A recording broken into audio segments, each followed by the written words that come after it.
Hello, my friends. How are you this evening, this morning, or this afternoon? Oh, hello, those past midnight. You're still awake. Yeah, I know. I was too, at one point. So, joy. What brings you joy? What fills your cup? But what overfloweth the cup that you filleth? What brings that to you?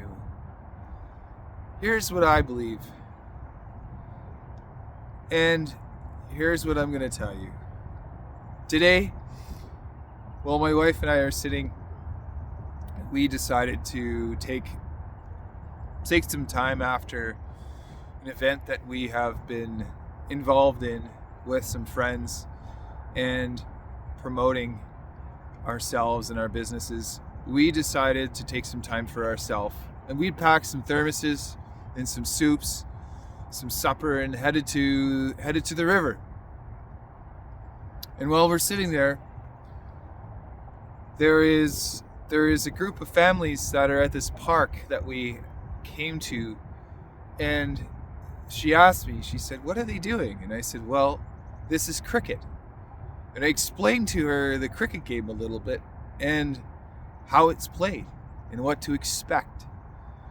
And as we're sitting there and watching it for a few minutes, just watching the men play with the boys and how the boys are really happy that they get to be a part of the game. And not only that, the men coming together as guys do, just to be a part of that group, but to be a part of that energy. And you could see it. And then I explained how to my wife how it's similar to baseball, but it's different too, in that there's stumps that they have to hit to get the player out.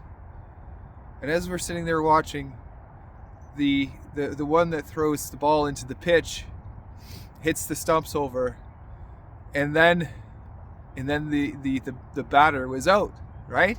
The cricket player was out. So then she parks right beside me, and you can just see the excitement in her eyes. And we're both excited in this moment because we're, having explained that to her, but see her reaction and then be just so lovable that she could appreciate that moment with me, in that we could both appreciate these men together playing with their boys and really enjoying that. And then thinking about all that, just percolating on how that felt with her, talking about joy, and then how that resonates with how we think about things.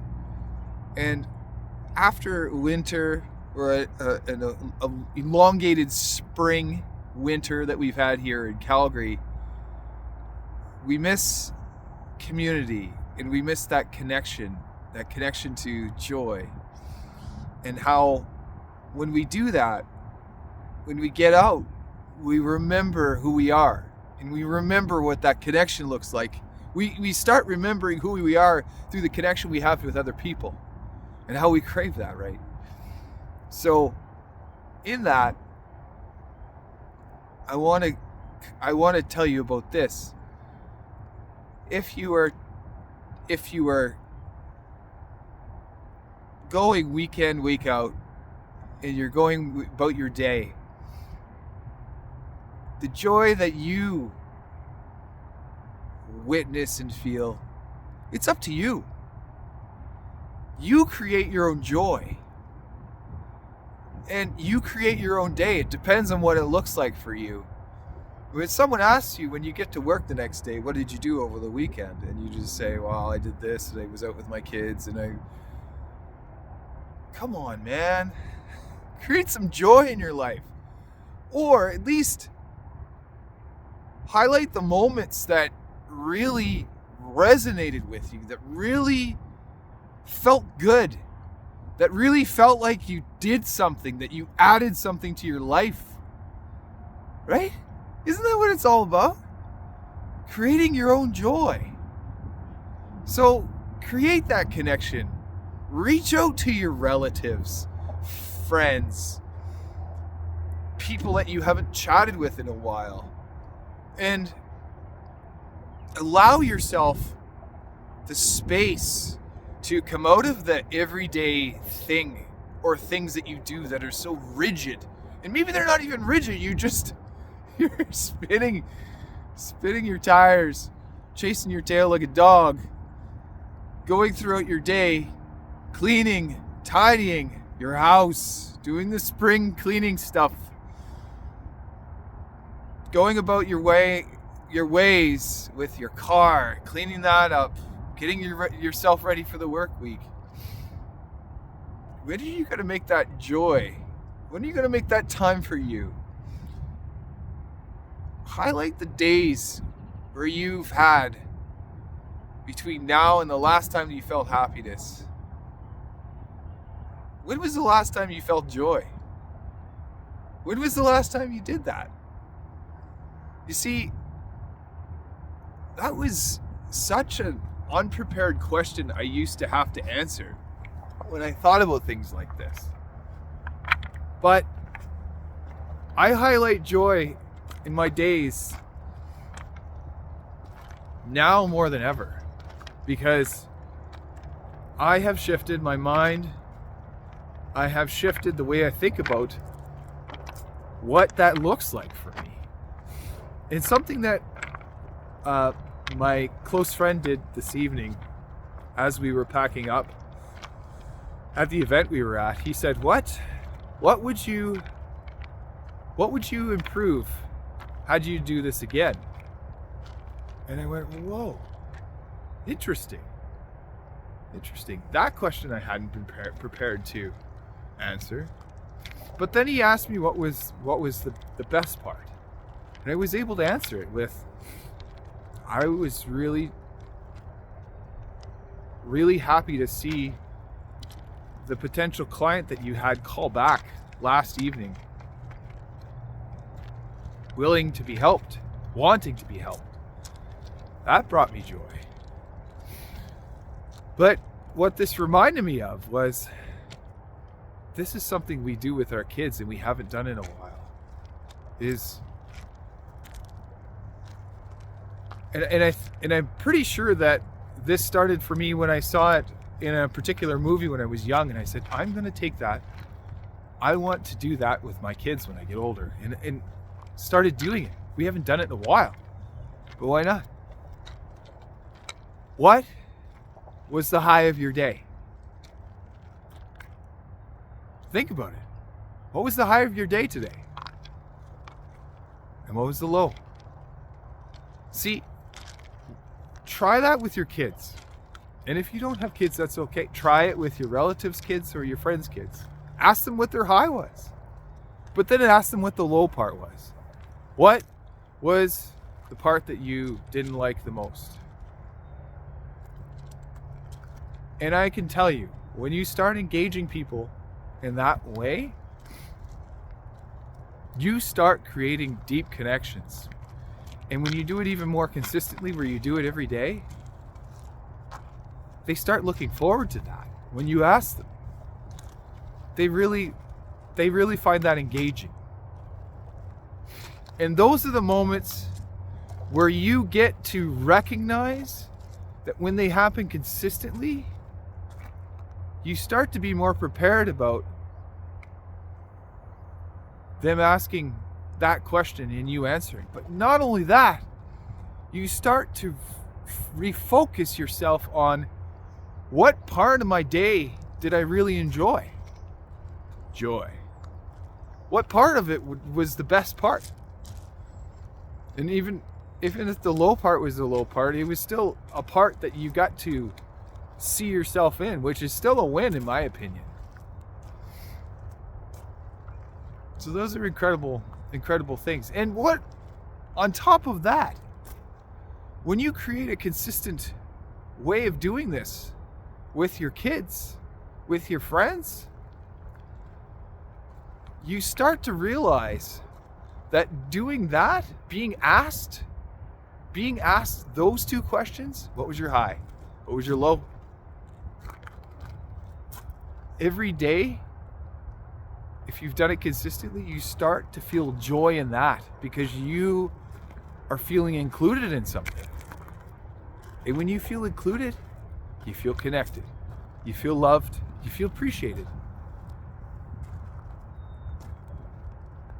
And you start to feel a big part of yourself that you've never felt before. And what is that? It's connection to yourself. It's unfamiliar, right? And I'm looking at you men out there because I don't know what to do with this. I'm going to talk about something else. I'm going to make a joke. I'm going to make a sarcastic remark. That's too woo-woo, right? It's uncomfortable because you haven't been at a place to meet yourself with how this feels. This is how it's supposed to feel, man. This is an okay thing to feel. It's okay to feel joy. It's okay to feel happiness in the moments when somebody asks you. You don't have to pretend to be lower to fit in. You don't have to be less than who you are right now. You don't have to be less or dim your light because that's what you're used to. You see, it's going to be a change in your life. It's going to be putting yourself out of the comfort that you're used to be able to grow, to be able to change your life in a way that you want to feel better. And even in words inside your body, that is too called healing. It doesn't have to happen on the outside of your body. It doesn't have to be physical. Not for a minute. Because thoughts become what is in your body. It becomes you. You're one and the same. And we've been splitting it for years and decades. Our society has compartmentalized our body in so many ways. We've disconnected thought as if it's a separate thing from their body. But the body feels what you think. It feels what you do. It feels who you are and what you tell yourself. My body right now knows that I'm talking and it's hearing itself talking. And when I tell my body that I love it, it hears that. It hears the joy that I create in my life and how I feel it. And when you feel that, you just emulate that. You send that out into this beautiful world and you attract those and things into your life that feel that joy, that frequency. Everything is frequency. Everything. Even the pain in your body is a frequency. It's a lower frequency. It's a low vibrating frequency. And if it felt half as good as the rest of your body did, it would feel better. So start talking to your body and loving it in a way that you will feel joy. Do you get me? I'm going to leave it there for the evening. I want you to create joy. And I want you to comment on what you did today to create joy. And I don't care if it's weeks away it's weeks down the road that you've seen this video, or months, years even. Tell me what day it is. Tell me what you did today that brought you joy. And tell me the moment that you wanted to improve and make it better. Give me your high. Give me your low. Let's talk. If you want to hear more about this, if you want to hear more about me, subscribe. And then hit the little bell notification. I also want you to reach out to Valiant Wellness. I want you to live a valiantlifestyle.com. TheValiantLifestyle.com will help you understand that. I want to be a part of your life. And I don't need you. I want you to feel what I feel. And I want you to create the life courageously that I'm creating before me. Let's do this. I love all you guys. Take time for you. feel joy.